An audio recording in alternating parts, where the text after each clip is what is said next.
नमस्कार. आपल्या रोजच्या वापरातल्या गाड्या, मोठे मोठे पूल आणि अगदी स्वयंपाकघरातली भांडीसुद्धा या सगळ्या गोष्टी एका अदृश्य शत्रूचा सतत सामना करत असतात. हा शत्रू म्हणजे गंज.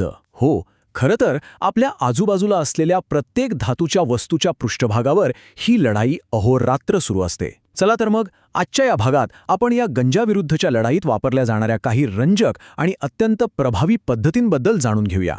आपण सुरुवात गंजाच्या मूळ समस्येपासून करणार आहोत आणि मग त्यावरच्या अगदी सोप्या उपायांपासून ते थेट अणूंच्या पातळीवर काम करणाऱ्या अविश्वसनीय तंत्रज्ञानापर्यंतचा प्रवास करणार आहोत. हा प्रवास नक्कीच खूप रंजक असणार आहे. आता कुठल्याही लढाईत उतरण्याआधी आपला शत्रू कोण आहे, तो कसा आहे, हे नीट समजून घेणं महत्त्वाचं असतं, बरोबर? तर मग हा गंज म्हणजे नक्की काय, तो तयार कसा होतो आणि धातूंवर नेमका काय परिणाम करतो? हे समजायला ना एक सोपी कल्पना करूया. शुद्ध धातू म्हणजे जणू काही एक ताणलेला रबर बँड आहे. त्याला नेहमी आपल्या मूळ आरामदायक स्थितीत परत यायचं असतं. धातूसाठी ही मूळ स्थिती म्हणजे त्याचं खनिज रूप आणि गंजणं म्हणजे दुसरं तिसरं काही नसून धातूची आपल्या मूळ घरी परत जाण्याची हीच प्रक्रिया आहे. म्हणूनच या नैसर्गिक प्रवृत्तीला थांबवण्यासाठी आपल्याला हस्तक्षेप करावा लागतो. मग या अदृश्य शत्रूपासून धातूला वाचवायचं कसं? सोपं आहे. आपण त्याला एक प्रकारचं चिलखत घालतो. आणि गंमत म्हणजे हे चिलखत मुख्यत्वे 2 प्रकारांमध्ये येतं. पाहूया तरी कोणते आहेत हे प्रकार? इथे 2 वेगवेगळ्या रणनीती वापरल्या जातात. एका बाजूला आहेत अधातू, जे धातू आणि बाहेरील वातावरण म्हणजे हवा आणि पाणी यांच्यामध्ये एक भिंत उभी करतात. तर दुसऱ्या बाजूला आहेत दुसरे धातूच, जे मूळ धातूचं संरक्षण करण्यासाठी गंजाचा हल्ला स्वतःवर ओढून घेतात. चला आता या दोन्ही पद्धतींना जरा सविस्तरपणे पाहूया. सुरुवात करूया त्या पद्धतींपासून ज्या आपल्या रोजच्या जीवनात अगदी सहज दिसतात. आपल्या घराच्या गेटला लावलेल्या रंगापासून ते सायकलच्या चेनला लावलेल्या तेलापर्यंत या सगळ्या संरक्षणाच्या पहिल्या फळी आहेत. पेंट असो, इनॅमल असो, प्लास्टिक असो की तेल, ह्या सगळ्यांचा एकच उद्देश आहे: धातू आणि हवा-पाणी यांच्यातला संपर्क तोडून टाकणं. या पद्धती सोप्या आणि तुलनेने स्वस्तही आहेत, पण त्या कायमस्वरूपी नसतात.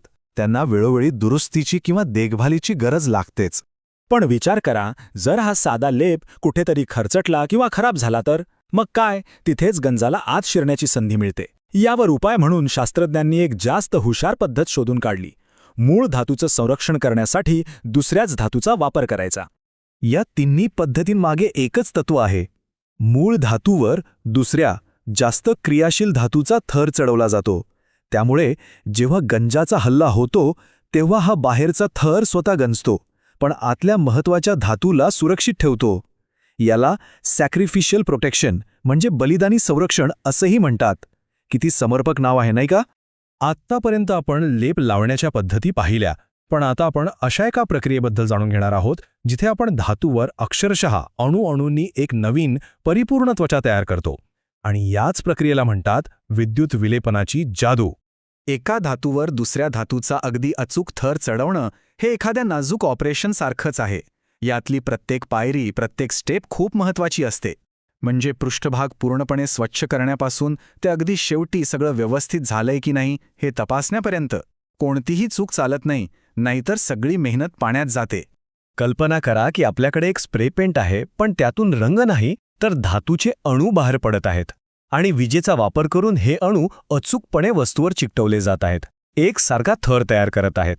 विद्युत विलेपन हे इतकं सूक्ष्म आणि नियंत्रित असतं. या प्रक्रियेत 4 मुख्य खेळाडू आहेत. पहिला कॅथोड म्हणजे आपली वस्तू ज्यावर थर चढवायचा आहे. दुसरा ॲनोड म्हणजे तो धातू ज्याचा थर चढणार आहे.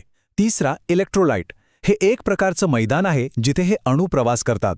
आणि चौथा डायरेक्ट करंट, हा तो प्रशिक्षक आहे जो या खेळाडूंना योग्य दिशेने, योग्य वेगाने पाठवतो. आपल्या गाड्यांचे चकचकीत बंपर किंवा बाथरूममधल्या नळांची ती चमकदार चमक आठवते का? हीच ती क्रोमियम प्लेटिंगची कमाल आहे. ते फक्त सुंदर दिसत नाही, तर धातूला कठीण आणि गंज प्रतिरोधक सुद्धा बनवतं. आपल्या मोबाईल फोन किंवा कम्प्युटरमधल्या सर्किट बोर्डवर चांदीचा किंवा सोन्याचा अतिशय पातळ थर असतो. याचं कारण असं की ह्या धातूंमधून वीज सर्वोत्तम प्रकारे वाहते आणि ते गंजत नाहीत. या ठिकाणी एक छोटासा दोषही संपूर्ण डिव्हाइस खराब करू शकतो. म्हणूनच सिल्वर प्लेटिंग इतका महत्त्वाचं आहे. निकेल प्लेटिंग हे अनेकदा एका प्रकारच्या प्रायमरसारखं काम करतं. ते पृष्ठभागाला केवळ टिकाऊच बनवत नाही, तर इतर लेपांसाठी, विशेषतः क्रोमियमसारख्या लेपांसाठी एक उत्तम आधार तयार करतं. विद्युत विलेपन करणारी व्यक्ती एका कुशल कलाकारासारखी असते. तिला योग्य परिणाम साधण्यासाठी तापमान, विद्युत प्रवाह आणि द्रावणाची घनता यांसारख्या अनेक गोष्टींमध्ये एक नाजूक संतुलन साधावं लागतं. यात थोडं जरी चुकलं तरी ती अपेक्षित चमक आणि गुळगुळीतपणा मिळत नाही. हा प्रश्न आपल्याला आठवण करून देतो की निसर्गाच्या नियमांविरुद्ध मानवाचा हा संघर्ष सतत सुरू आहे. या लढाईत आपण कधी पूर्णपणे जिंकू का, की हा संघर्ष असाच सुरू राहील? यावर विचार करत आजचं हे विश्लेषण इथेच संपवूया. पुढच्या वेळी भेटूया एका नवीन विषयासह. नमस्कार.